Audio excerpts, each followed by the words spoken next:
இப்போ இங்க வந்து ஒரு மேட்ரிக்ஸ் கொடுத்துருக்காங்க a equal to 2 3 5 7 find a plus a transpose இல்லனா a dash and verify that it is symmetric matrix ஆகும். ஸோ இந்த given matrix a அப்படியே எழுதிக்கோங்க. a என்ன கொடுத்துருக்காங்க பாருங்க 2 3 5 7 இது ஒரு மேட்ரிக்ஸ். இப்போ நான் என்ன பண்ண போறேன்னா a dash கண்டுபிடிக்க போறேன். ஏன்னா இங்க a dash கேட்டிருக்காங்க. a dash என்ன அர்த்தம்? a transpose சரிங்களா? a dashனாலும் a transpose-நாலும் ஒண்ணுதான்.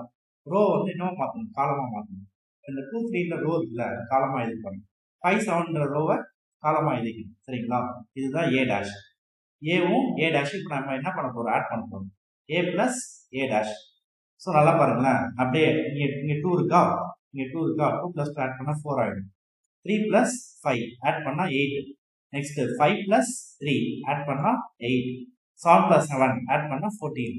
இதுதான் a plus a dash. அவங்க கேட்ட a plus a dash கண்டுபிடிச்சாச்சு. அதுக்கப்புறம் வந்து இந்த a plus a dash வந்து சிமெட்ரிக் இல்லைன்னு வெரிஃபை பண்ண சொல்றாங்க. அப்ப a plus a dash வந்து சிமெட்ரிக் இல்லைன்னு வெரிஃபை பண்ணணும்னா a plus a dashன்ற மேட்ரிக்ஸ்க்கு என்ன பண்ணணும்? டிரான்ஸ்போஸ் எடுக்கணும். டிரான்ஸ்போஸ்னா டேஷ் போட்டுக்கணும். அப்போ இந்த 418 ரோ வைஸ் இருக்கு இல்லைங்களா? அதை அப்படியே காலம் வைஸ் எழுதிக்கோங்க 48. அதுக்கப்புறம் 814 ரோ வைஸ் இருக்குல்ல, அதை அப்படியே காலம் வைஸ் எழுதிக்கணும். இப்போ a plus a dash whole dash கண்டுபிடிச்சாலும் எனக்கு அதே மேட்ரிக்ஸ் தான் வருது. therefore a plus a dash is equal to a plus a dash whole dash. It satisfies the condition of symmetric. Therefore a plus a dash is symmetric.